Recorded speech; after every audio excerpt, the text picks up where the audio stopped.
ਵਾਰ ਫਿਰ ਹਾਰਦਿਕ ਸਵਾਗਤ।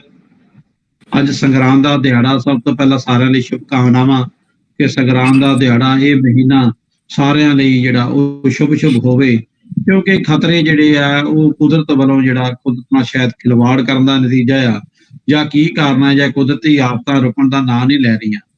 ਗੁਜਰਾਤ ਤੋਂ ਲੈ ਕੇ ਪਾਕਿਸਤਾਨ ਵਾਲੇ ਪਾਸੇ ਤੱਕ, ਜੰਮੂ ਕਸ਼ਮੀਰ ਤੱਕ, ਇੱਕ ਪਾਸੇ ਤਾਂ ਤੂਫਾਨ ਦੀ ਗੱਲ ਹੋ ਰਹੀ ਹੈ।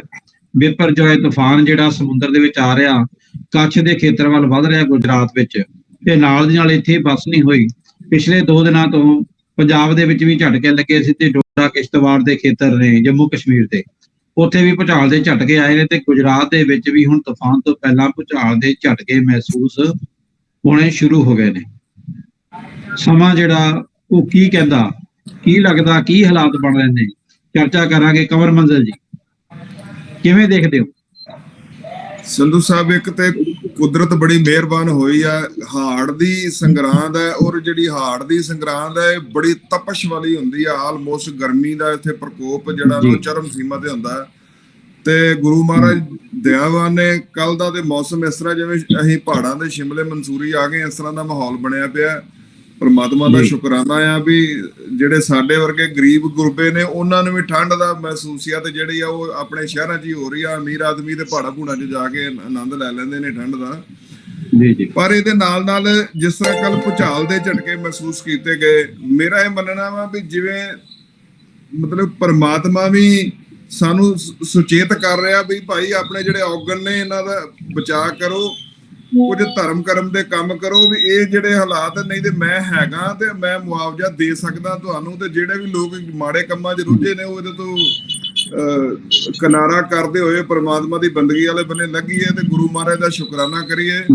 ਔਰ ਜਿੱਦਾਂ ਦੇ ਹਾਲਾਤ ਪੰਜਾਬ ਦੇ ਔਰ ਦੇਸ਼ ਦੇ ਬਣਦੇ ਪਏ ਨੇ, ਜਿਵੇਂ ਨਸ਼ੇ ਦੀ ਮਾਰ ਸਾਨੂੰ ਵੱਜ ਰਹੀ ਆ, ਜਾਂ ਹੋਰ ਵੀ ਸਾਡੇ ਦੇ ਉੱਤੇ ਕ੍ਰਿਮੀਨਲ ਪ੍ਰਵਿਰਤੀ ਦੇ ਲੋਕ ਜਿਹੜੇ ਨੇ ਉਹ ਬੜੀ ਅਗਰਸਰ ਹੋ ਕੇ ਅੱਗੇ ਵੱਧ ਰਹੇ ਨੇ, ਉਹਨਾਂ ਦੇ ਰੋਕਥਾਮ ਲੱਗਣੀ ਚਾਹੀਦੀ ਆ। ਪਰਮਾਤਮਾ ਸਾਰਿਆਂ ਲਈ ਵਧੀਆ ਵਧੀਆ ਮਹੀਨਾ ਲੈ ਕੇ ਆਵੇ ਜੀ।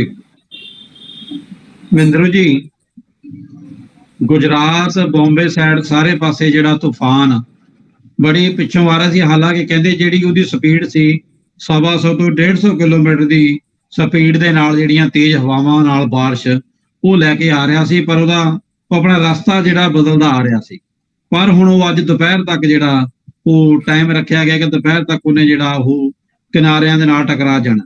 ਤੇ ਹੁਣੇ ਲਹਿਰਾਂ ਜਿਹੜੀਆਂ 20-20 ਫੁੱਟ ਉੱਚੀਆਂ ਉੱਠਣ ਡਈਆਂ ਨੇ। ਇੰਡੀਆ ਗੇਟ ਦੀ ਗੱਲ ਕਰ ਲਓ ਜਾਂ ਹੋਰ ਇਲਾਕਿਆਂ ਦੀ ਗੱਲ ਕਰ ਲਓ, ਗੇਟਵੇ ਆਫ ਇੰਡੀਆ ਜਿਹੜਾ ਬੰਬੇ ਦੇ ਵਿੱਚ, ਤੇ ਨਾਲ ਗੁਜਰਾਤ ਦੇ ਵਿੱਚ ਵੀ ਜਿਹੜੇ ਇੱਥੇ ਮੰਦਿਰ ਦੀਆਂ ਤਸਵੀਰਾਂ ਆਈਆਂ ਨੇ ਉਹ ਤਾਂ ਕਾਫੀ ਡਰਾਉਣੀਆਂ ਲੱਗਦੀਆਂ ਨੇ। ਹਾਲਾਂਕਿ ਪਹਿਲੀ ਵਾਰ ਸ਼ਾਇਦ ਇਹ ਦੇਖਣ 'ਚ ਆਇਆ ਕਿ ਜਦੋਂ ਕੁਦਰਤੀ ਆਫਤ ਆਉਂਦੀ ਹੈ, ਆਮ ਤੌਰ ਤੇ ਅਵੇਸੜੇ ਰਹਿੰਦੀਆਂ ਸੀ ਸਰਕਾਰਾਂ, ਪਰ ਪਿਛਲੇ ਕੁਝ ਅਰਸੇ ਤੋਂ ਦੇਖਦੇ ਹਾਂ ਕਿ ਕੁਦਰਤੀ ਆਫਤ ਆਉਣ ਲੱਗੀ ਹੈ ਤਾਂ ਪਿਛਲੇ 2 ਜਾਂ 3 ਦਿਨ ਤੋਂ ਚੇਤਾਵਨੀ ਹੀ ਨਹੀਂ ਦਿੱਤੀ ਗਈ, ਸਗੋਂ ਵੱਖ-ਵੱਖ ਤਸਵੀਰਾਂ ਸਾਹਮਣੇ ਆ ਰਹੀਆਂ ਨੇ ਕਿ ਸਰਕਾਰ ਦੇ ਵੱਖ-ਵੱਖ ਅਧਿਕਾਰੀ, ਕਰਮਚਾਰੀ, ਇਵਨ ਕਿ ਮੰਤਰੀ ਜਿਹੜੇ ਆ ਉਹ ਖੁਦ ਜਿਹੜੇ ਆ ਜਾਇਜ਼ਾ ਲੈ ਰਹੇ ਨੇ, ਮੌਕੇ ਉੱਤੇ ਪਹੁੰਚੇ ਹੋਏ ਨੇ, ਲੋਕਾਂ ਨੂੰ ਉਹਨਾਂ ਖੇਤਰਾਂ 'ਚ ਕੱਢ ਲਿਆ ਗਿਆ। ਕਿਵੇਂ ਦੇਖਦੇ ਹੋ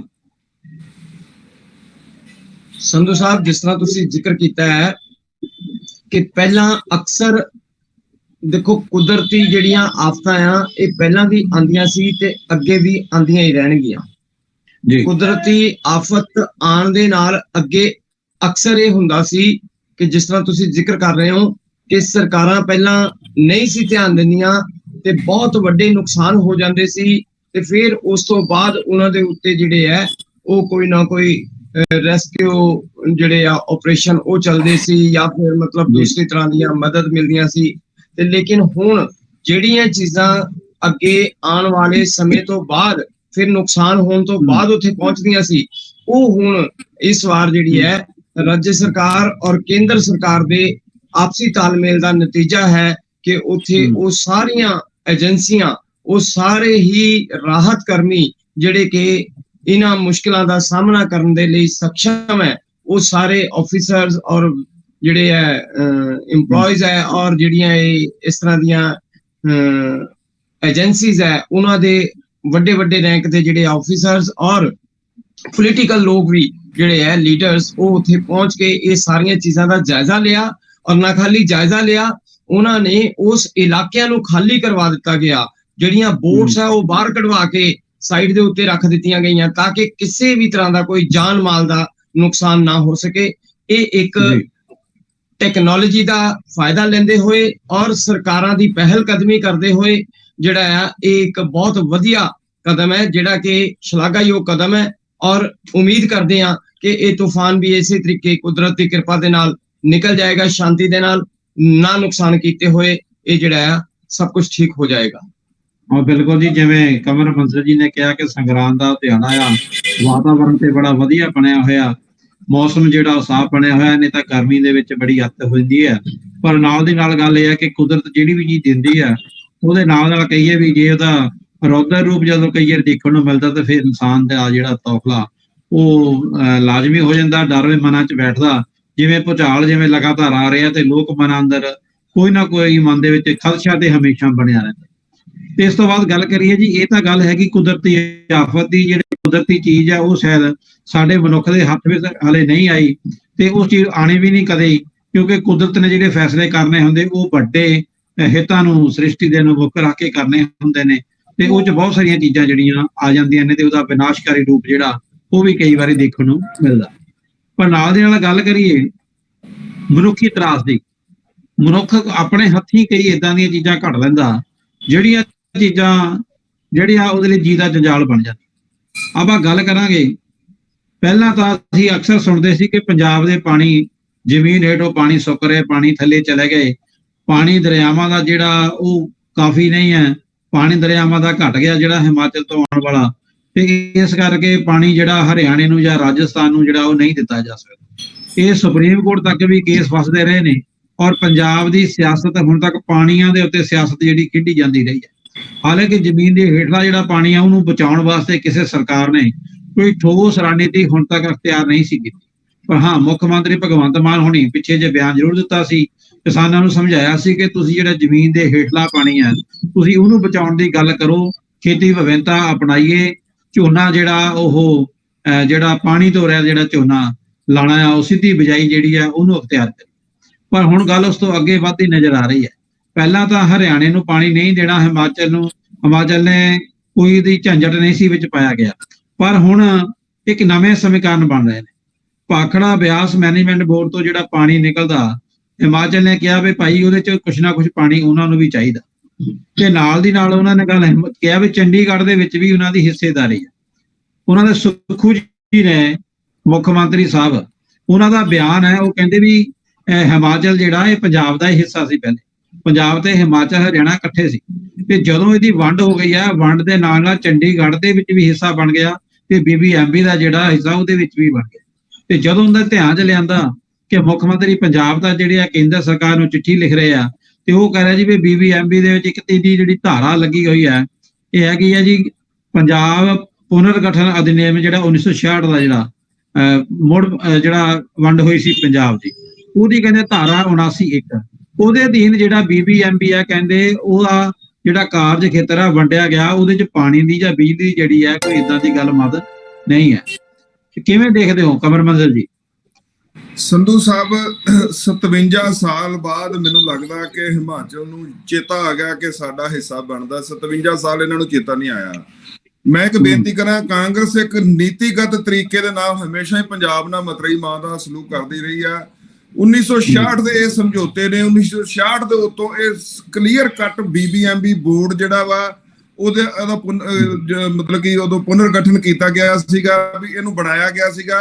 ਇਹ ਪਾਣੀ ਦੇ ਹੱਕ ਸਿਰਫ ਤੇ ਸਿਰਫ ਪੰਜਾਬ ਦਾ ਆ। ਹਾਂ, ਜਿਵੇਂ ਅਸੀਂ ਪਹਿਲਾਂ ਵੀ ਗੱਲ ਕੀਤੀ ਕਿ ਪੰਜਾਬ ਕੋਲ ਸਰਪਲਸ ਆ ਤੇ ਫਿਰ ਕਿਸੇ ਹੋਰ ਨੂੰ ਦੇਣ ਬਾਰੇ ਜ਼ਰੂਰ ਸੋਚਿਆ ਜਾ ਸਕਦਾ, ਉਹਦੇ ਅਸੀਂ ਖਿਲਾਫ ਨਹੀਂ।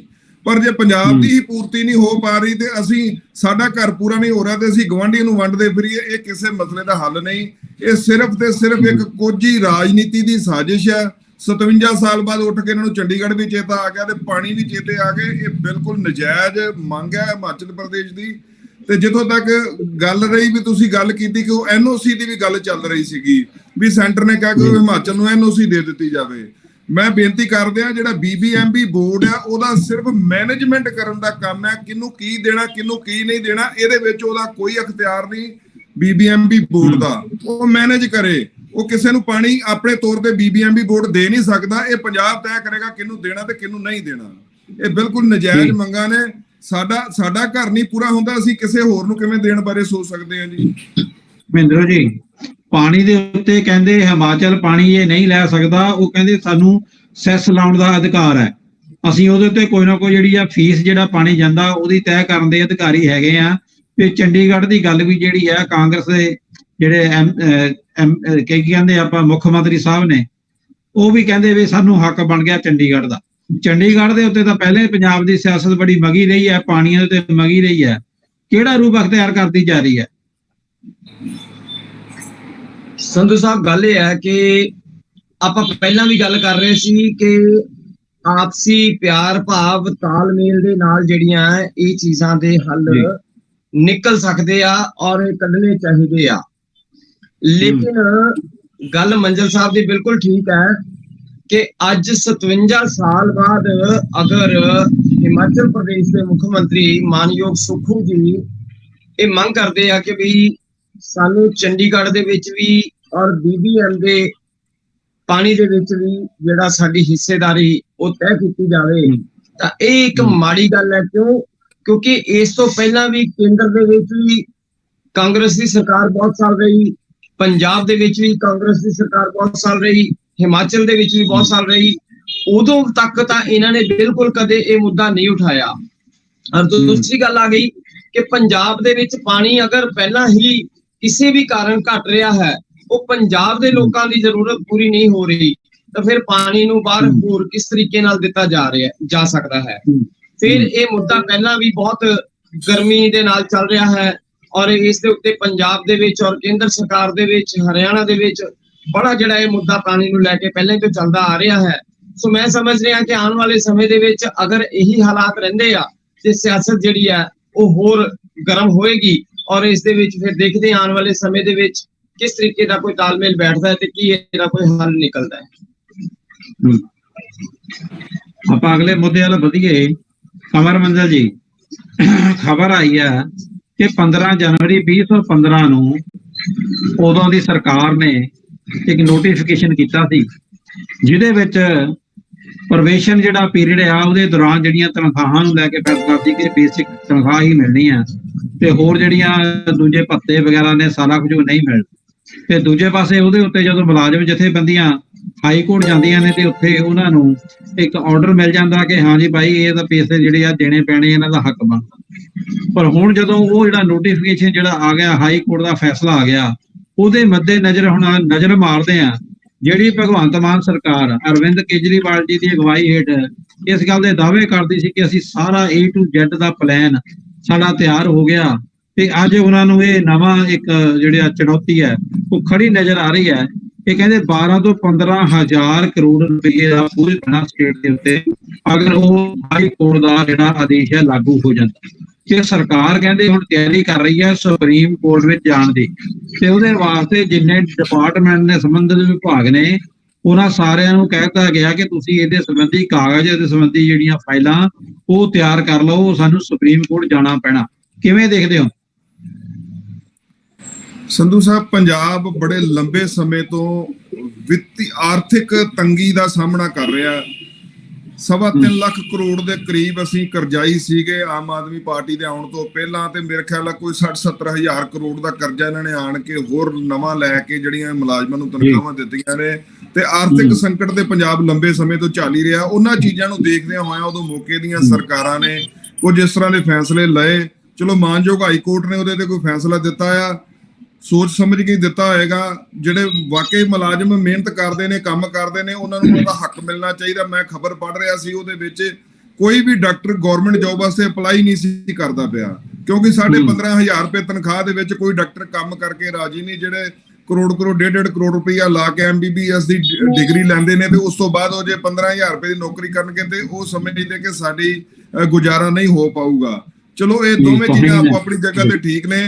ਜਿੰਨੀ ਮਹਿੰਗਾਈ ਵੱਧ ਚੁੱਕੀ ਹੈ, ਅੱਜ ਮੁਲਾਜ਼ਮ ਵਾਕਈ 15,500 ਚ ਤੁਸੀਂ ਸਟੇਟਸ ਦੀ ਲਾਈਫ ਨਹੀਂ ਜੀ ਸਕਦੇ, ਤੇ ਉਹ ਚੀਜ਼ਾਂ ਨੂੰ ਦੇਖਦੇ ਹੋਏ ਹਾਈ ਕੋਰਟ ਨੇ, ਮਾਨਯੋਗ ਹਾਈ ਕੋਰਟ ਨੇ ਇਹ ਫੈਸਲਾ ਦਿੱਤਾ ਆ। ਚਲੋ ਅਸੀਂ ਉਸ ਫੈਸਲੇ ਦਾ ਸਮਰਥਨ ਕਰਦੇ ਹਾਂ। ਹੁਣ ਪੰਜਾਬ ਸਰਕਾਰ ਨੇ ਬਾਕੀ ਇਹਨਾਂ ਦੇ ਕੋਲ ਇੱਕ ਬੜਾ ਤਗੜਾ ਪਲੇਅਰ ਆਦਮੀ ਆ ਸ਼੍ਰੀ ਅਰਵਿੰਦ ਕੇਜਰੀਵਾਲ ਜੀ। ਉਹ ਬੜੀਆਂ ਗੱਲਾਂ ਬਾਤਾਂ ਜੀ, ਬੜੇ ਵੱਡੇ ਵੱਡੇ ਪਲਾਨ ਬਣਾ ਦਿੰਦੇ ਨੇ। ਉਹਨਾਂ ਨੇ ਤੇ 3 ਲੱਖ ਕਰੋੜ ਦਾ ਕਰਜ਼ਾ ਵੀ ਖਤਮ ਕਰ ਦਿੱਤਾ ਸੀ ਪੰਜਾਬ ਦਾ। ਉਹ ਕਹਿੰਦੇ ਸਾਲ 1.5 ਸਾਲ ਚ ਅਸੀਂ ਸਭ ਕੁਝ ਹੀ ਖਤਮ ਕਰ ਦਿਆਂਗੇ, ਫਲਾਣੀ ਜਗ੍ਹਾ ਤੋਂ ਪੈਸੇ ਆਣਗੇ ਟਮਕਾਣੇ। ਉਹ ਕੋਈ ਨਾ ਕੋਈ ਫਾਰਮੂਲਾ ਮੈਨੂੰ ਲੱਗਦਾ ਇਹਦੇ ਵਾਸਤੇ ਵੀ ਜ਼ਰੂਰ ਕੱਢ ਲੈਣਗੇ। ਤੇ ਸਾਡੇ ਮੁਲਾਜ਼ਮ ਵੀਰਾਂ ਦਾ ਭਲਾ ਜ਼ਰੂਰ ਹੋਣਾ ਚਾਹੀਦਾ ਔਰ ਹੋਏਗਾ, ਔਰ ਕਰਨਾ ਪੈਣਾ ਪੰਜਾਬ ਸਰਕਾਰ ਨੂੰ। ਪੰਜਾਬ ਸਰਕਾਰ ਇਹਦੇ ਤੇ ਧਿਆਨ ਦੇਵੇ ਕਿ ਮੁਲਾਜ਼ਮਾਂ ਦੀਆਂ ਮੰਗਾਂ ਕਿਵੇਂ ਪੂਰੀਆਂ ਕਰਨੀਆਂ ਜਾਂ ਉਹਨਾਂ ਦੇ ਮਸਲੇ ਕਿਵੇਂ ਹੱਲ ਕਰਨੇ ਨੇ। ਪਰ ਮੈਨੂੰ ਜੋ ਲੱਗਦਾ ਉਹ ਇਹਦੇ ਤੋਂ ਭੱਜਦੀ ਨਜ਼ਰ ਆ ਰਹੀ ਆ। ਪੰਜਾਬ ਸਰਕਾਰ ਸੁਪਰੀਮ ਕੋਰਟ ਦਾ ਆਸਰਾ ਲੈ ਗਈ, ਉਹਦੇ 'ਚ ਹੋਰ ਸਮਾਂ ਟਪਾਉਣ ਦੀ ਕੋਸ਼ਿਸ਼ ਕੀਤੀ ਜਾਏਗੀ ਇਹਨਾਂ ਵੱਲੋਂ। ਪਰ ਲੇਕਿਨ ਮੇਰਾ ਇਹ ਮੰਨਣਾ ਕਿ ਇੱਕ ਬੜਾ ਚਮਤਕਾਰੀ ਪੁਰਸ਼ ਆ ਅਰਵਿੰਦ ਕੇਜਰੀਵਾਲ। ਮੈਨੂੰ ਲੱਗਦਾ ਕੋਈ ਨਾ ਕੋਈ ਚਮਤਕਾਰ ਉਹ ਕਰਕੇ ਜ਼ਰੂਰ ਦਿਖਾਏਗਾ ਇਹਨਾਂ ਨੂੰ। ਜਿਸ ਤਰ੍ਹਾਂ ਪੰਜਾਬੀਆਂ ਨੂੰ ਇਹਨਾਂ ਨੇ ਮੂਰਖ ਬਣਾਇਆ ਨਾ, ਕਮਾਲ ਕਰ ਦਿੱਤੀ ਸੰਧੂ ਸਾਹਿਬ। ਇੰਨਾ ਝੂਠ, ਮਤਲਬ ਰਾਜਨੀਤੀ 'ਚ ਝੂਠ ਵੇਖਿਆ ਸੀ ਬੜੇ ਵੱਡੇ ਲੈਵਲ ਤੇ, ਪਰ ਲੇਕਿਨ ਇਸ ਹੱਦ ਤੱਕ ਇਹ ਝੂਠ ਬੋਲਣਗੇ ਇਹ ਨਹੀਂ ਸੀ ਕਦੀ ਦੇਖਿਆ। ਪਰ ਉਹ ਸਾਰਾ ਕੁਝ ਅਸੀਂ ਦੇਖ ਰਹੇ ਹਾਂ। ਹੁਣ ਇਹਦਾ ਵੀ ਫਾਰਮੂਲਾ ਕੱਢਣਗੇ ਕੋਈ ਨਾ ਕੋਈ। ਜਿੱਦਾਂ ਨਸ਼ੇ ਖਤਮ ਕਰ ਦਿੱਤੇ ਇਹਨਾਂ ਨੇ, ਜਿੱਦਾਂ ਕਰਪਸ਼ਨ ਖਤਮ ਕਰ ਦਿੱਤੀ। ਮੈਂ ਤੁਹਾਨੂੰ ਬੇਨਤੀ ਕਰਦਾ, ਜੇ ਇਸ ਚੀਜ਼ ਦੇ ਦਾਅਵੇ ਕਰਕੇ ਆਏ ਸੀ ਨਾ ਵੀ ਕਰਪਸ਼ਨ ਖਤਮ ਕਰਾਂਗੇ, ਕਰਪਸ਼ਨ 4 ਗੁਣਾ ਵੱਧ ਗਈ। ਜਿਹੜਾ 500 ਚ ਕੰਮ ਹੁੰਦਾ ਸੀ ਉਹ 5000 ਚੋਂ ਲੱਗ ਪਿਆ। ਬਸ ਇਹ ਕੁਝ ਹੋਇਆ ਜੇ। ਬਾਕੀ ਪੰਜਾਬ ਦਾ ਤੇ ਰੱਬ ਹੀ ਰਾਖਾ। ਮਹਿੰਦਰ ਜੀ, ਕੋਈ ਵੀ ਆਪਾਂ ਦੇਖਦੇ ਹਾਂ ਅਕਸਰ ਆਪਣੀ ਸੁਣਵਾਈ ਕਰਾਉਣ ਵਾਸਤੇ, ਚਾਹੇ ਕੋਈ ਵੀ ਮਹਿਕਮਾ ਜਾਂ ਕੋਈ ਵੀ ਵਿਅਕਤੀ ਹੈ, ਉਹ ਪਹਿਲੇ ਹੇਠਲੀ ਅਦਾਲਤ ਵਿੱਚ ਜਾਂਦਾ, ਉਸ ਤੋਂ ਬਾਅਦ ਉਹ ਸੈਸ਼ਨ 'ਚ ਜਾਂਦੇ, ਫਿਰ ਹਾਈ ਕੋਰਟ ਜਾਂਦੇ। ਫਿਰ ਸਾਰਿਆਂ ਨੂੰ ਅਧਿਕਾਰ ਹੈ ਕਿ ਉਹ ਸੁਪਰੀਮ ਕੋਰਟ ਵਿੱਚ ਜਾਣ, ਤੇ ਸਰਕਾਰਾਂ ਨੂੰ ਵੀ ਇਸ ਗੱਲ ਦਾ ਅਧਿਕਾਰ ਹਾਸਲ। ਕੀ ਸੁਪਰੀਮ ਕੋਰਟ ਜਾਣ ਦਾ ਫੈਸਲਾ ਕਰਕੇ ਪੰਜਾਬ ਸਰਕਾਰ ਕੋਈ ਗਲਤੀ ਕਰ ਰਹੀ ਹੈ, ਕੋਈ ਨਿਯਮਾਂ ਤੋਂ ਬਾਹਰ ਕੰਮ ਕਰ ਰਹੀ ਹੈ? ਕਿਵੇਂ ਦੇਖਦੇ ਹੋ? ਦੇਖੋ ਸੰਧੂ ਸਾਹਿਬ, ਗੱਲ ਇਹ ਹੈ ਕਿ ਇਸ ਸਰਕਾਰੀ ਪੱਧਰ ਦੇ ਉੱਤੇ ਲਿਆ ਹੋਇਆ ਫੈਸਲਾ ਸੀ 2015 ਦੇ ਵਿੱਚ। ਉਦੋਂ ਉਹਦਾ ਕਾਰਨ 2 ਸੀ। ਇੱਕ ਤਾਂ ਇਹ ਸੀ ਕਿ ਵੀ ਜਿਹੜੇ ਵੀ ਕੋਈ ਫਰੈਸ਼ਰਸ ਕਿਸੇ ਵੀ ਮਹਿਕਮੇ ਦੇ ਵਿੱਚ ਆਣਗੇ ਤਾਂ 3 ਸਾਲ ਦਾ ਉਦੋਂ ਪੀਰੀਅਡ ਰੱਖਿਆ ਗਿਆ ਸੀਗਾ ਕਿ ਵੀ ਉਸ ਪੀਰੀਅਡ ਦੇ ਵਿੱਚ ਇੱਕ ਫਿਕਸ ਪੇਮੈਂਟ ਕਰ ਦਿੱਤੀ ਗਈ ਸੀ ਅਲੱਗ-ਅਲੱਗ ਡਿਪਾਰਟਮੈਂਟਸ ਦੇ ਵਿੱਚ। ਕਿਸੇ ਦੇ ਵਿੱਚ 10,000, ਕਿਸੇ 'ਚ 12, ਕਿਸੇ 'ਚ 15, ਕਿ ਵੀ ਇੰਨੀ ਦੇਰ ਲਈ ਇਹਦੇ ਵਿੱਚ ਕੰਮ ਕਰਨਾ ਪਵੇਗਾ ਔਰ ਇਸ ਨੂੰ ਪੱਕੀ ਡਿਊਟੀ ਦੇ ਵਿੱਚ ਨਹੀਂ ਗਿਣਿਆ ਜਾਵੇਗਾ ਔਰ ਇਹਦੇ ਕੋਈ ਹੋਰ ਜਿਹੜੇ ਆ ਭੱਤੇ ਉਹ ਨਹੀਂ ਦਿੱਤੇ ਜਾਣਗੇ। ਪਰ ਬਹੁਤ ਲੋਕਾਂ ਨੇ ਉਦੋਂ ਇਹ ਸੋਚ ਕੇ ਜੁਆਇਨ ਕੀਤਾ ਕਿ ਵੀ ਕੁਝ ਸਮੇਂ ਬਾਅਦ ਅਸੀਂ ਸਰਕਾਰੀ ਮੁਲਾਜ਼ਮ ਹੋ ਜਾਵਾਂਗੇ ਔਰ ਫਿਰ ਸਾਨੂੰ ਜੋ ਸਹੀ ਸਾਡੇ ਪੈਕੇਜ ਹੈ ਉਹ ਬੰਦੇ ਮਿਲ ਜਾਣਗੇ। ਲੇਕਿਨ ਸਰਕਾਰਾਂ ਬਦਲਦੀਆਂ ਰਹੀਆਂ, ਬਹੁਤ ਲੰਬਾ ਸਮਾਂ ਬੀਤ ਗਿਆ ਔਰ ਸਰਕਾਰਾਂ ਨੇ ਉਹੀ ਪਾਲਿਸੀ ਨੂੰ ਕੰਟੀਨਿਊ ਰੱਖਿਆ ਕਿਉਂਕਿ ਉਹਦੇ ਨਾਲ ਸਰਕਾਰ ਦੇ ਉੱਤੇ ਆਰਥਿਕ ਬੋਝ ਘੱਟ ਪੈਂਦਾ ਹੈ। ਪਰ ਉਹ ਮੁਲਾਜ਼ਮ ਜਿਹੜੇ ਲੰਬੇ ਸਮੇਂ ਤੋਂ ਥੋੜ੍ਹਿਆਂ ਪੈਸਿਆਂ ਦੇ ਵਿੱਚ ਇੱਕ ਬੰਧੂਆ ਮਜ਼ਦੂਰ ਦੀ ਤਰ੍ਹਾਂ ਕਹਿ ਲਓ ਕੰਮ ਕਰਦੇ ਆ ਰਹੇ ਆ, ਉਹ ਜਥੇਬੰਦੀਆਂ ਨੇ ਫਿਰ ਅੱਗੇ ਆ ਕੇ ਜਦੋਂ ਹਾਈ ਕੋਰਟ ਦਾ ਦਰਵਾਜ਼ਾ ਖਟਖਟਾਇਆ ਤੇ ਮਾਨਯੋਗ ਹਾਈ ਕੋਰਟ ਨੇ ਹੁਣ ਸਰਕਾਰ ਨੂੰ ਆਦੇਸ਼ ਤਾਂ ਲਗਾ ਦਿੱਤਾ। ਲੇਕਿਨ ਪੰਜਾਬ ਸਰਕਾਰ ਵੀ ਇਸ ਦੇ ਵਿੱਚ ਫਸਦੀ ਨਜ਼ਰ ਆ ਰਹੀ ਹੈ ਕਿਉਂਕਿ ਪਹਿਲਾਂ ਵੀ 3 ਲੱਖ ਕਰੋੜ ਤੋਂ ਉੱਤੇ ਦਾ ਕਰਜ਼ਾ ਸੀ, ਜਿਸ ਦੇ ਲਈ ਗੱਲ ਚੱਲ ਰਹੀ ਸੀ ਕਿ ਇਸ ਕਰਜ਼ੇ ਦਾ ਵਿਆਜ ਜਿਹੜਾ ਹੈ ਉਹ ਹਰ ਮਹੀਨੇ ਲਗਭਗ 45 ਕਰੋੜ ਰੁਪਏ ਦੇ ਕਰੀਬ ਜਾ ਰਿਹਾ ਸੀ ਵੀ ਅਸੀਂ ਉਸ ਨੂੰ ਖਤਮ ਕਰਾਂਗੇ ਔਰ ਇਹ ਕਰਜ਼ੇ ਤੋਂ ਮੁਕਤ ਪੰਜਾਬ ਬਣਾਵਾਂਗੇ। ਹੁਣ ਅਗਰ ਇਹ ਬੋਝ ਪੈਂਦਾ ਆ ਤੇ ਉਹ ਵੀ ਹੁਣ ਜਾਂ ਤਾਂ ਕੋਈ ਨਾ ਕੋਈ, ਜਿਸ ਤਰ੍ਹਾਂ ਪਹਿਲਾਂ ਇਹ ਗੱਲ ਕਰਦੇ ਸੀ ਕਿ ਸਾਡੇ ਕੋਲ ਸਾਰਾ ਰੋਡ ਮੈਪ ਬਣਿਆ ਹੋਇਆ ਹੈ ਕਿ ਕਿੱਥੋਂ ਕਿੱਥੋਂ ਪੈਸਾ ਬਚੇਗਾ ਔਰ ਕਿੱਥੋਂ ਕਿੱਥੋਂ ਰਿਸ਼ਵਤਾਂ ਬੰਦ ਹੋਣਗੀਆਂ ਔਰ ਉਹ ਪੈਸਾ ਸਰਕਾਰ ਦੇ ਖਜ਼ਾਨੇ ਚ ਆਏਗਾ ਤੇ ਸਰਕਾਰ ਜਿਹੜੀ ਹੈ ਬਹੁਤ ਜਲਦੀ ਪੰਜਾਬ ਨੂੰ ਕਰਜ਼ਾ ਮੁਕਤ ਕਰ ਦੇਵੇਗੀ। ਤੇ ਉਦਾਂ ਦਾ ਕੋਈ ਨਾ ਕੋਈ ਜਾਂ ਤਾਂ ਫਾਰਮੂਲਾ ਲਗਾਉਣਾ ਪਏਗਾ ਤੇ ਜਾਂ ਫਿਰ ਇਹਨਾਂ ਨੂੰ ਆਪਣੀ ਇੱਜ਼ਤ ਬਚਾਉਣ ਦੇ ਲਈ ਜਾਂ ਆਪਣੇ ਲੋਕਾਂ ਦੇ ਸਾਹਮਣੇ ਇਹ ਚੀਜ਼ ਤੋਂ ਬਚਣ ਲਈ ਕਿ ਵੀ ਜਿਹੜੇ ਵਾਅਦੇ ਅਸੀਂ ਪੂਰੇ ਕੀਤੇ ਸੀ ਉਹ ਕਿਉਂ ਨਹੀਂ ਕਰ ਪਾਏ, ਉਸ ਦੇ ਲਈ ਫਿਰ ਇਹਨਾਂ ਨੂੰ ਸੁਪਰੀਮ ਕੋਰਟ ਦਾ ਹੀ ਰਸਤਾ ਅਖਤਿਆਰ ਕਰਨਾ ਪਵੇਗਾ ਕਿਉਂਕਿ ਹਾਈ ਕੋਰਟ ਦੇ ਆਰਡਰ ਹੈ ਤੇ ਇਸ ਕਰਕੇ ਮਾਨਯੋਗ ਸੁਪਰੀਮ ਕੋਰਟ ਦੇ ਵਿੱਚ ਹੀ ਜਾਇਆ ਜਾ ਸਕਦਾ ਹੈ। ਸੋ ਦੇਖਦੇ ਹਾਂ ਕਿ ਆਉਣ ਵਾਲੇ ਸਮੇਂ ਦੇ ਵਿੱਚ ਪੰਜਾਬ ਦੇ ਉੱਤੇ ਕਰਜ਼ਾ ਹੋਰ ਵੱਧਦਾ ਹੈ ਜਾਂ ਫਿਰ ਕਰਜ਼ਾ ਘਟਦਾ ਹੈ। ਇਹ ਆਉਣ ਵਾਲੇ ਸਮੇਂ ਦੇ ਵਿੱਚ ਹੀ ਦੇਖਣ ਨੂੰ ਮਿਲੇਗਾ। ਜੀ ਕਮਰ ਮੰਜ਼ਰ ਜੀ, ਮਹਿੰਦਰੂ ਜੀ ਨੇ ਤਾਂ ਬੰਧੂਆ ਮਜ਼ਦੂਰ ਤੱਕ ਜਿਹੜਾ ਉਹਦੇ ਬਰਾਬਰ ਸਮਾਨਤ ਕਰਾਰ ਦੇਤਾ। ਤੁਸੀਂ ਵੀ ਗੱਲ ਕੀਤੀ ਹੈ ਕਿ ਇੰਨੀਆਂ ਥੋੜੀਆਂ ਤਨਖਾਹਾਂ ਨਾਲ ਨਹੀਂ ਸਰਦਾ, ਪਰ ਤੁਸੀਂ ਭੁੱਲਣਾ ਨਹੀਂ ਚਾਹੀਦਾ ਤੁਹਾਨੂੰ ਕਿ ਅਕਾਲੀ ਭਾਜਪਾ ਸਰਕਾਰ ਵੇਲੇ ਹੀ ਇਹ ਫੈਸਲਾ ਹੋਇਆ ਸੀ। ਉਹਨਾਂ ਨੇ ਤੇ ਹੁਸ਼ਿਆਰੀ ਮਾਰ ਲਈ ਰੋਜ਼ਗਾਰ ਦੇਣ ਦੇ ਨਾਂ ਤੇ ਵੀ ਲਓ ਜੀ ਲੋਕੀ ਆ ਜਾਣਗੇ, ਰੋਜ਼ਗਾਰ ਤਾਂ ਦਿੱਤਾ ਜਾਊਗਾ, ਤੇ ਪਤਾ ਉਦੋਂ ਬਾਦਲਾਂ ਨੂੰ ਵੀ ਸੀ ਤੇ ਤੁਹਾਡੇ ਬੀਜੇਪੀ ਵਾਲਿਆਂ ਨੂੰ ਵੀ ਪਤਾ ਸੀ। ਉਦੋਂ ਨਹੀਂ ਸੀ ਪਤਾ ਕਿਸੇ ਨੂੰ ਜਾ ਕਿ ਅਸੀਂ 10 ਜਾਂ 15,000 ਚ ਡਾਕਟਰ ਨਹੀਂ ਆਊਗਾ, 15.5 ਚ ਡਾਕਟਰ ਨਹੀਂ ਆਊ, 10,000 ਚ ਬੰਦੇ ਦਾ ਨਹੀਂ ਸਰੂਗਾ। ਪਰ ਦੂਜੇ ਪਾਸੇ ਦੇਖਦੇ ਪ੍ਰਾਈਵੇਟ ਖੇਤਰ ਦੇ ਵਿੱਚ 10 ਤੋਂ 15,000 ਤਨਖਾਹ ਹੀ ਮਿਲਦੀ। ਉਸ ਵੇਲੇ ਤਾਂ ਵਿਅਕਤੀ ਬੰਧੂਆ ਮਜ਼ਦੂਰ ਨਹੀਂ ਸਮਝਿਆ ਜਾਂਦਾ। ਤੇ ਕੀ ਗੱਲ ਜਿਹੜੀ ਇਹ ਹੁਸ਼ਿਆਰੀ ਮਾਰੀ ਹੋਈ ਹੈ ਉਹ ਜਿਹੜੀ ਉਦੋਂ ਦੀ ਅਕਾਲੀ ਬੀਜੇਪੀ ਸਰਕਾਰ ਦੀ, ਉਹ ਜਿਹੜੀ ਆ ਹੁਣ ਹੁਸ਼ਿਆਰੀ ਨੂੰ ਅਗਰ ਉਹਦੇ ਨਾਲ ਨਜਿੱਠਣਾ ਔਖਾ ਸਰਕਾਰ ਲਈ। ਕੀ ਤੁਸੀਂ ਇਹ ਕਹਿੰਦੇ ਵੀ ਸੁਪਰੀਮ ਕੋਰਟ ਵੀ ਨਾ ਜਾਵੇ ਤੇ ਹੁਣ ਉਹ ਕਿੱਥੋਂ ਪੈਸੇ ਲਿਆ ਕੇ ਦੇਣਗੇ? ਤੇ ਜੇ ਮੰਨ ਲਓ ਅੱਜ ਸਰਕਾਰ ਤੁਹਾਡੀ ਬਣ ਜਾਏ ਬੀਜੇਪੀ ਦੀ, ਤੇ ਫਿਰ ਤੁਸੀਂ ਇਹੋ ਹੀ ਤੁਹਾਡਾ ਵਤੀਰਾ ਹੋਏਗਾ ਕਿ ਜਿੱਥੋਂ ਮਰਜ਼ੀ ਪੈਸੇ ਲੈ ਗਈਏ ਤੇ ਡੇ 1 ਤੋਂ ਜਿਹੜੀ ਹੈ ਤਨਖਾਹ ਪੂਰੇ ਪੱਤੇ ਦੇਣੇ ਆ, ਔਰ ਸਰਕਾਰੀ ਮੁਲਾਜ਼ਮ ਜਿਹੜਾ ਉਹ ਜਵਾਈਆਂ ਵਾਂਗ ਹੀ ਰੱਖਿਆ ਜਾਊਗਾ। ਸੰਧੂ ਸਾਹਿਬ, ਦੋ ਚੀਜ਼ਾਂ ਨੇ ਇਹਦੇ ਵਿੱਚ। ਤੁਹਾਡੀ ਗੱਲ ਬਿਲਕੁਲ ਪੱਤੇ ਦੀ ਆ ਕਿ ਸਰਕਾਰੀ ਮੁਲਾਜ਼ਮ ਜਵਾਈਆਂ ਵਾਂਗੂ ਰੱਖਿਆ ਜਾਏਗਾ। ਇਹ ਨਾ ਇੱਕ ਮਾਨਸਿਕਤਾ ਦਾ ਫਰਕ ਹੈ। ਮੈਂ ਛੋਟੀ ਜੀ ਬੇਨਤੀ ਕਰਨੀ ਚਾਹਾਂਗਾ, ਮੇਰੇ ਸਰਕਾਰੀ ਮੁਲਾਜ਼ਮ ਭਰਾ ਇਸ ਗੱਲ ਦਾ ਗੁੱਸਾ ਨਾ ਕਰਨ। ਦੇਖੋ, ਅਸੀਂ ਬੈਂਕ 'ਚ ਜਾਂਦੇ ਆ, ਇੱਕ ਮੈਂ ਐਗਜ਼ਾਮਪਲ ਗੱਲ ਕਰ ਰਿਹਾ, ਕਿਸੇ ਵੀ ਡਿਪਾਰਟਮੈਂਟ ਦੀ ਗੱਲ ਕਰ ਲੈਂਦੇ ਆ। ਜੇ ਅਸੀਂ ਪ੍ਰਾਈਵੇਟ ਅਦਾਰੇ 'ਚ ਜਾਂਦੇ ਆ ਤੇ ਸਾਨੂੰ ਉੱਥੇ ਫੈਸਿਲਿਟੀਜ਼ ਮਿਲਦੀਆਂ ਨੇ, ਸਾਨੂੰ ਉੱਥੇ ਸਹੂਲਤਾਂ ਮਿਲਦੀਆਂ ਨੇ, ਤੇ ਉਹ ਮੁਲਾਜ਼ਮਾਂ ਦੀ ਤਨਖਾਹ ਵੀ ਘੱਟ ਹੁੰਦੀ ਆ। ਅਸੀਂ ਸਰਕਾਰੀ ਮੁਲਾਜ਼ਮਾਂ ਕੋਲ ਜਾਂਦੇ, ਉਹ ਵਾਕਈ ਆਪਣੇ ਆਪ ਨੂੰ ਜਵਾਈ ਵਾਲੀ ਫੀਲਿੰਗ ਜੀ ਮਹਿਸੂਸ ਕਰਦੇ ਨੇ। ਉਹ ਨਾ ਤੇ ਸਾਡਾ ਕੰਮ ਟਾਈਮ ਸਿਰ ਕਰਕੇ ਦਿੰਦੇ ਨੇ ਤੇ ਨਾ ਹੀ ਉਹਨਾਂ ਦਾ ਕੋਈ ਬੋਲਣ ਦਾ ਤਰੀਕਾ ਵਧੀਆ ਹੁੰਦਾ ਆ। ਇਹ ਚੀਜ਼ਾਂ ਇੱਕ ਅਲੱਗ ਇਸ਼ੂ ਆ। ਚਲੋ, ਮੈਂ ਇਹ ਬੇਨਤੀ ਕਰਨੀ ਚਾਹਾਂਗਾ ਕਿ ਕੁਝ ਇਸ ਤਰੀਕੇ ਦੇ ਮਾਪਦੰਡ ਬਣਨੇ ਚਾਹੀਦੇ ਨੇ ਕਿ ਮੁਲਾਜ਼ਮਾਂ ਦੀ ਜ਼ਿੰਮੇਵਾਰੀ ਤੈਅ ਹੋਵੇ, ਉਹ ਇਸ ਤਰੀਕੇ ਨਾਲ ਕੰਮ ਕਰਨ ਵੀ ਜੇ ਪ੍ਰਾਈਵੇਟ ਅਦਾਰੇ ਏਡੀ ਵਧੀਆ ਫੈਸਿਲਿਟੀਆਂ ਦੇ ਕੇ ਤੇ ਘੱਟ ਪੈਸਿਆਂ ਦੇ ਵਿੱਚ ਕੰਮ ਕਰਕੇ ਦਿੰਦੇ ਨੇ, ਤੇ ਜਦੋਂ ਤੁਹਾਨੂੰ ਪੈਸੇ ਵੀ ਪੂਰੇ ਮਿਲਦੇ ਆ ਤੇ ਕਸਟਮਰ ਦੀ ਸੈਟੀਸਫੈਕਸ਼ਨ ਜਿਹੜੀ ਆ ਜਾਂ ਜਿਹੜਾ ਵੀ ਪ੍ਰਾਣੀ ਆਉਂਦਾ ਵਾ ਉਹਦੀ ਸੈਟੀਸਫੈਕਸ਼ਨ ਹੋਣੀ ਬੜੀ ਜ਼ਰੂਰੀ ਆ। ਉਹ ਮਹਿਕਮਿਆਂ ਦੇ ਵਿੱਚ ਕੋਈ ਇਸ ਤਰੀਕੇ ਦੇ ਮਾਪਦੰਡ ਤੈਅ ਕੀਤੇ ਜਾਣ ਤਾਂ ਕਿ ਇਹਨਾਂ ਨੂੰ ਕੰਮ ਦਿੱਤਾ ਜਾਵੇ, ਇਹਨਾਂ ਕੋਲ ਕੰਮ ਲਿੱਤਾ ਜਾਵੇ। ਇਹ ਦੇਖੋ, ਕੋਈ ਵੀ ਕਾਰੋਬਾਰ ਘਾਟੇ ਵਾਸਤੇ ਨਹੀਂ ਚਲਾਇਆ ਜਾਂਦਾ, ਪਰ ਲੇਕਿਨ ਇੱਕ ਚੀਜ਼ ਹੈ, ਅਗਰ ਸਰਕਾਰੀ ਮੁਲਾਜ਼ਮ ਇੰਨੀਆਂ ਤਨਖਾਹਾਂ ਲੈਂਦੇ ਨੇ ਤੇ ਉਹ ਆਪਣਾ ਕੰਮ ਜ਼ਿੰਮੇਵਾਰੀ ਨਾਲ ਕਰਨ ਤਾਂ ਕਿ ਲੋਕ ਫੈਸਿਲਿਟਾਈਜ਼ ਹੋ ਜਾਣ ਤੇ ਸਰਕਾਰਾਂ ਵੀ ਪ੍ਰੋਫਿਟ 'ਚ ਆ ਜਾਣਗੀਆਂ। ਸਰਕਾਰਾਂ ਦੇ ਘਾਟੇ 'ਚ ਜਾਣ ਦਾ ਕਾਰਨ ਇਹ ਹੋਇਆ, ਅੱਜ ਅਸੀਂ ਕਿਸੇ ਬੈਂਕ 'ਚ ਅਕਾਊਂਟ ਖੁਲਾਉਣਾ ਹੁੰਦਾ ਨਾ ਤੇ ਸਾਡੀ ਪ੍ਰਾਇੋਰਟੀ ਹੁੰਦੀ ਕਿਸੇ ਪ੍ਰਾਈਵੇਟ ਬੈਂਕ 'ਚ ਖੁਲਾ ਲਈਏ ਕਿ ਸਾਨੂੰ ਫੈਸਿਲਿਟੀਆਂ ਮਿਲਦੀਆਂ ਨੇ। ਉਹ ਕਸਟਮਰ ਕੇਅਰ ਕਰਦੇ ਨੇ, ਪ੍ਰੋਪਰ ਉਹਨਾਂ ਦੇ ਉੱਤੇ ਕੇਅਰ ਕਰਦੇ ਨੇ, ਉਹਨਾਂ ਦਾ ਧਿਆਨ ਰੱਖਦੇ ਨੇ। ਸਰਕਾਰੀ ਬੈਂਕਾਂ ਦੇ ਵਿੱਚ ਚਲੇ ਜਾਓ ਤੁਸੀਂ, ਉੱਥੇ ਸਾਨੂੰ ਮੁਸ਼ਕਲਾਂ ਫੇਸ ਕਰਨੀਆਂ ਪੈਂਦੀਆਂ ਨੇ। ਨਾ ਤੇ ਉਹ ਸਿੱਧੇ ਮੂੰਹ ਗੱਲ ਕਰਦੇ ਨੇ, ਨਾ ਹੀ ਉਹਨਾਂ ਨੂੰ ਕੋਈ ਇੰਨੀ ਜ਼ਿਆਦਾ ਜਾਣਕਾਰੀ ਹੁੰਦੀ ਆ। ਤੇ ਇਹ ਅਲੱਗ ਇਸ਼ੂ ਆ। ਜਿਹੜੀ ਰਹੀ ਤਨਖਾਹਾਂ ਦੀ ਗੱਲ, ਅਕਾਲੀ ਭਾਜਪਾ ਸਰਕਾਰ ਨੇ ਉਦੋਂ ਵਿੱਤੀ ਸੰਕਟ ਨੂੰ ਵੇਖਦਿਆਂ ਹੋਇਆ ਇਹੋ ਜਿਹੇ ਫੈਸਲੇ ਲਏ ਸੀ। ਇਹ ਫਾਰ ਬੀਇੰਗ ਟਾਈਮ ਸੀਗਾ, ਪਰ ਲੇਕਿਨ ਉਸ ਚੀਜ਼ ਨੂੰ ਲੰਬਾ ਚੱਲ ਗਿਆ। ਆਉਣ ਵਾਲੀਆਂ ਸਰਕਾਰਾਂ ਨੇ ਨਹੀਂ, ਅੱਜ ਵੀ ਵਿੱਤੀ ਸੰਕਟ ਨੂੰ ਦੇਖਦੇ ਹੋਏ ਸੁਪਰੀਮ ਕੋਰਟ ਸਰਕਾਰ ਦਾ ਜਾਣਾ ਬਿਲਕੁਲ ਜਾਇਜ਼ ਹੋਇਆ ਨਾ, ਫਿਰ ਕਿ ਤੋਂ ਰਾਹਤ ਮਿਲ ਸਕੇ। ਵਿੱਤੀ ਸੰਕਟ ਆ, ਉਹ ਹਰ ਕਿਸੇ ਦਾ ਹੱਕ ਹੈ। ਇਹ ਸੁਪਰੀਮ ਕੋਰਟ 'ਚ ਜਾਣ ਕੇ ਤੇ ਮੁਲਾਜ਼ਮ ਵੀ ਚਲੇ ਜਾਣਗੇ, ਉਹ ਰਾਈਟ ਹੈ, ਉਹਨੂੰ ਅਸੀਂ ਚੈਲੰਜ ਨਹੀਂ ਕਰ ਸਕਦੇ। ਇਹ ਹੱਕ ਆ। ਅਗਰ ਮੇਰੇ ਖਿਲਾਫ ਕੋਈ ਫੈਸਲਾ ਮੈਨੂੰ ਲੱਗਦਾ ਮੇਰੇ ਪੱਖ 'ਚ ਨਹੀਂ ਹੈਗਾ ਤੇ ਮੈਂ ਸੁਪਰੀਮ ਕੋਰਟ ਚਲਾ ਜਾਵਾਂਗਾ, ਤੇ ਜੇ ਦੂਸਰੀ ਧਿਰ ਨੂੰ ਲੱਗਦਾ ਉਹ ਵੀ ਜਾ ਸਕਦੇ ਨੇ। ਇਹ ਤੁਹਾਡਾ ਇੱਕ ਫੰਡਾਮੈਂਟਲ ਰਾਈਟ ਆ। ਜਿਹੜੀ ਵੀ ਸਰਕਾਰ ਨੂੰ ਲੱਗਦਾ ਕਿ ਮੇਰੇ ਹੱਕ ਦਾ ਫੈਸਲਾ ਨਹੀਂ ਆ, ਉਹ ਜਾ ਸਕਦਾ ਆ। ਚਲੋ, ਇਹ ਉਹਨਾਂ ਦਾ ਹੱਕ ਆ। ਓਕੇ ਮਹਿੰਦਰੂ ਜੀ, ਅਗਲੀ ਖਬਰ ਦਾ ਤੁਹਾਡੇ ਨਾਲ ਡਿਸਕਸ ਕਰਨਾ ਚਾਹਾਂਗੇ। ਮੁੱਦਾ ਤੇ ਸਿੱਖ ਪੰਥ ਨਾਲ ਸੰਬੰਧਿਤ ਹੈ, ਪਰ ਇਹਦੀ ਸਿਆਸਤ ਜਿਹੜੀ ਹੈ ਉਹ ਬੜੀ ਬੁਰੇ ਤਰੀਕੇ ਨਾਲ ਫਸੀ ਨਜ਼ਰ ਆ ਰਹੀ ਹੈ। ਜਿਵੇਂ ਤੁਸੀਂ ਜਾਣਦੇ ਹੋ ਕਿ ਸਿੱਖ ਭਾਈਚਾਰਾ ਬਰਗਾੜੀ ਵਿੱਚ ਜਿਹੜੀ ਗੁਰੂ ਗ੍ਰੰਥ ਸਾਹਿਬ ਮਹਾਰਾਜ ਦੀ ਬੇਅਦਬੀ ਹੋਈ ਸੀ, ਉਹਦੇ ਮਾਮਲੇ ਉੱਤੇ ਜਿਹੜਾ ਬਹੁਤ ਵੱਡੀ ਨਾਰਾਜ਼ਗੀ ਅਕਾਲੀ ਲੀਡਰਸ਼ਿਪ ਨਾਲ ਰਹੀ ਹੈ। ਤੇ ਸਮਝਿਆ ਜਾ ਰਿਹਾ ਕਿ ਅਕਾਲੀ ਲੀਡਰਸ਼ਿਪ ਜਿਹੜੀ ਆ ਇਹ ਉਹਦੀ ਅਣਗਹਿਲੀ ਨਾਲ ਜਿਹੜਾ ਇਸ ਤਰ੍ਹਾਂ ਦੀਆਂ ਘਟਨਾਵਾਂ ਹੋਈਆਂ, ਦੋਸ਼ੀਆਂ ਨੂੰ ਬਚ ਨਿਕਲਣ ਦਾ ਮੌਕਾ ਮਿਲਿਆ। ਤੇ ਉਸ ਤੋਂ ਬਾਅਦ ਡੇਰਾ ਮੁਖੀ ਜਿਹੜਾ ਉਹਨੂੰ ਵੀ ਜਿਹੜੀ ਆ ਮਾਫੀ ਦਿੱਤੀ ਗਈ ਸੀਗੀ। ਤੇ ਉਸ ਤੋਂ ਬਾਅਦ ਗੋਲੀ ਚੱਲੀ ਆ ਬਹਿਬਲ ਕਲਾਂ ਮੁਕਤਸਰ ਗੋਲੀकांड ਨੇ, ਤੇ 328 ਸਰੂਪਾਂ ਦਾ ਜਿਹੜਾ ਉਹ ਨਹੀਂ ਪਤਾ ਲੱਗਿਆ, ਕਹਿੰਦੇ ਗੁੰਮ ਹੋਏ 328 ਸਰੂਪ। ਇਹਨਾਂ ਮਾਮਲਿਆਂ ਨੂੰ ਲੈ ਕੇ ਸਿੱਖ ਪੰਥ ਦੇ ਵਿੱਚ ਅਲੱਗ ਤਰੀਕੇ ਦੀ ਚਰਚਾ ਚੱਲਦੀ ਰਹਿੰਦੀ। ਹੁਣ ਬੀਬੀ ਜਗੀਰ ਕੌਰ ਜੀ ਜਿਹੜੇ ਸ਼੍ਰੋਮਣੀ ਅਕਾਲੀ ਪੰਥ ਜਿਨ੍ਹਾਂ ਨੇ ਗਠਨ ਕੀਤਾ ਹੈ, ਉਹਦਾ ਐਲਾਨ ਕੀਤਾ ਹੈ ਗਠਨ ਛੇਤੀ ਹੋਣ ਵਾਲਾ, ਉਹ ਬੀਬੀ ਜੀ ਕਹਿੰਦੇ ਨੇ ਕਿ ਭਾਈ ਜਥੇਦਾਰ ਅਕਾਲ ਤਖਤ ਸਾਹਿਬ ਨੂੰ ਅੱਜ ਆਪਣੀ ਭੂਮਿਕਾ ਨਿਭਾਉਣੀ ਚਾਹੀਦੀ ਹੈ। ਕਹਿੰਦੇ ਜਿਹੜੇ ਜਥੇਦਾਰ ਸਾਹਿਬ ਨੇ ਉਹਨਾਂ ਨੂੰ ਦੋਸ਼ ਮੁਕਤ ਕੀਤਾ ਸੀ ਡੇਰਾ ਮੁਖੀ ਨੂੰ, ਉਹ ਵੀ ਇੱਥੇ ਹੀ ਨੇ।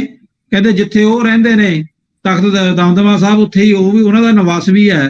ਕਹਿੰਦੇ ਉਹਨਾਂ ਦੇ ਨੇੜੇ ਹੀ ਆ, ਉਹਨਾਂ ਨੂੰ ਪੁੱਛ ਲੈਣ ਤੇ ਮੌਜੂਦਾ ਅਕਾਲੀ ਲੀਡਰਸ਼ਿਪ ਹੈ ਉਹਨਾਂ ਨੂੰ ਵੀ ਪੁੱਛ ਲੈਣ ਕਿ ਭਾਈ ਸੱਚ ਕੀ ਸੀ, ਤੇ ਉਹਦੇ ਹਿਸਾਬ ਨਾਲ ਜਿਹੜੇ ਆ ਪੰਥ ਨੂੰ ਅਗਵਾਈ ਦੇਣ।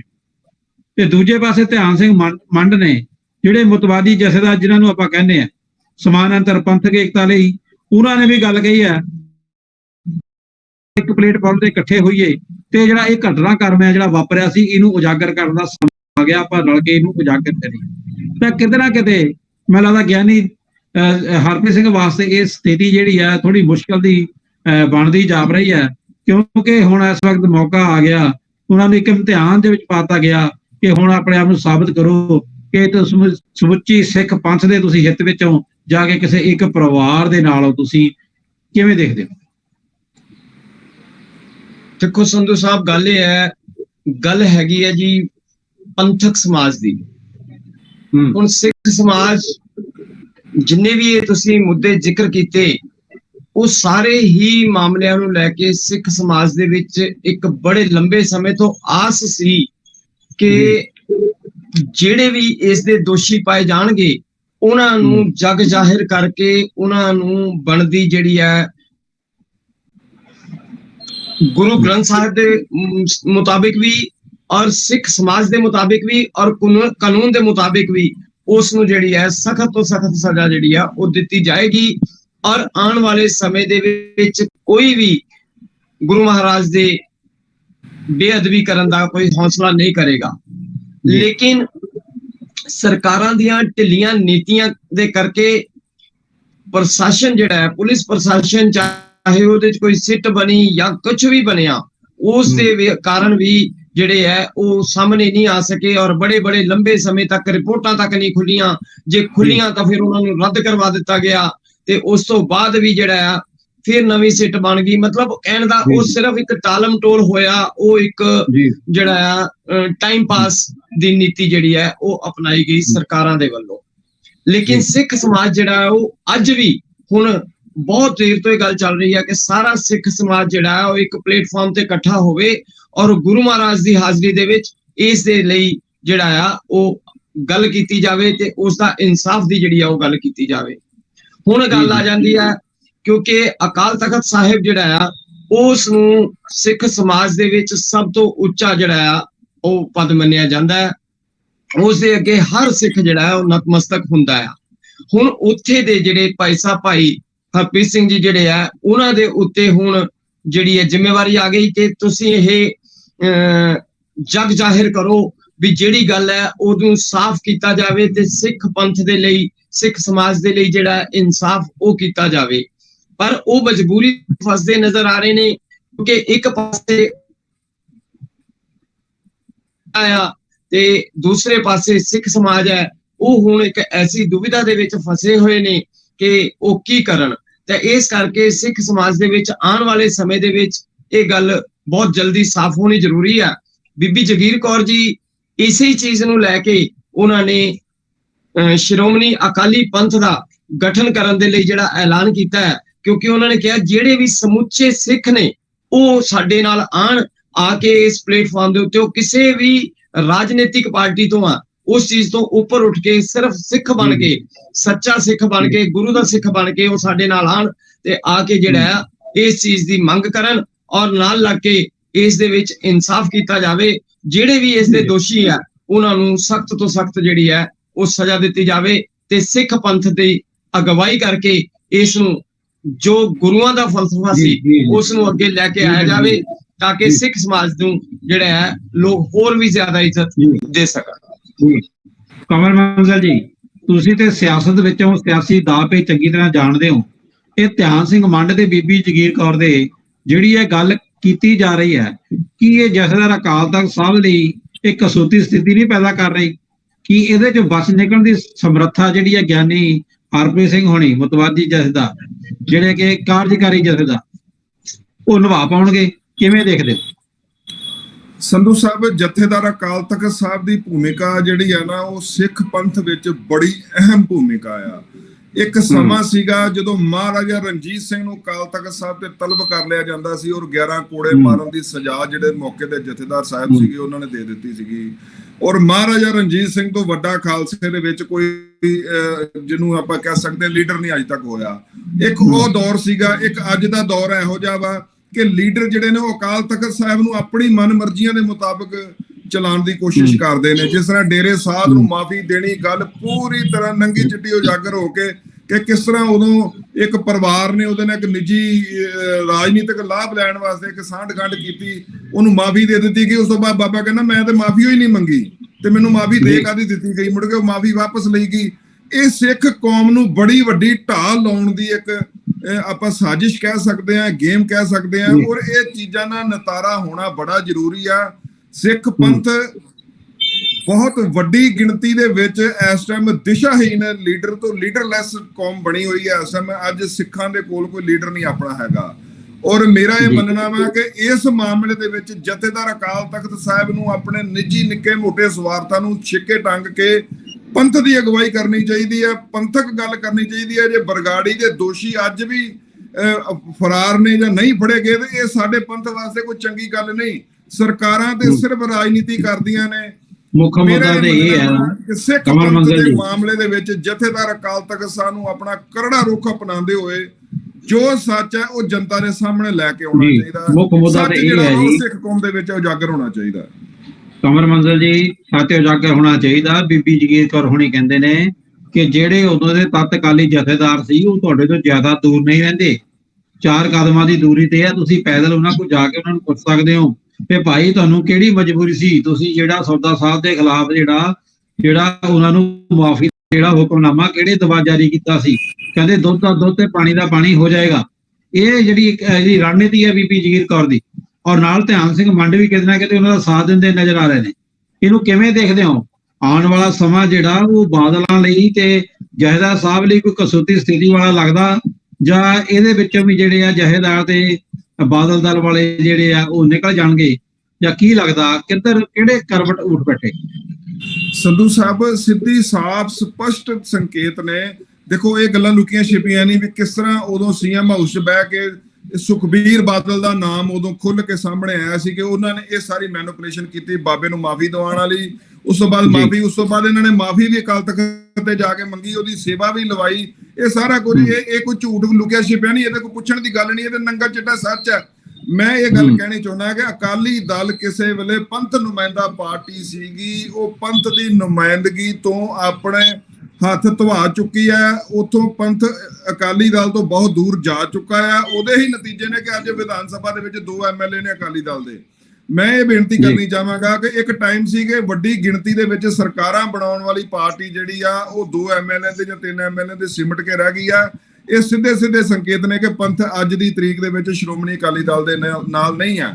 ਅੱਜ ਜ਼ਰੂਰਤ ਹੈ ਪੰਥਕ ਲੀਡਰਸ਼ਿਪ ਪੈਦਾ ਕਰਨ ਦੀ। ਉਹ ਤੇ ਨੰਗੀ ਚਿੱਟੀ ਗੱਲ ਹੈ ਕਿ ਲੋਕ ਉਹਨਾਂ ਤੋਂ ਉਕਤਾ ਚੁੱਕੇ ਨੇ, ਉਹਨਾਂ ਦੇ ਨਾਲ ਨਹੀਂ ਹਨ। ਪਰ ਲੇਕਿਨ ਅੱਜ ਪੰਥ ਨੂੰ ਇੱਕ ਮੁੱਠ ਕਰਨ ਦੀ ਦੇਖੋ ਗੱਲ ਆ ਰਹੀ ਹੈ SGPC ਦੀ ਇਲੈਕਸ਼ਨ ਦੀ।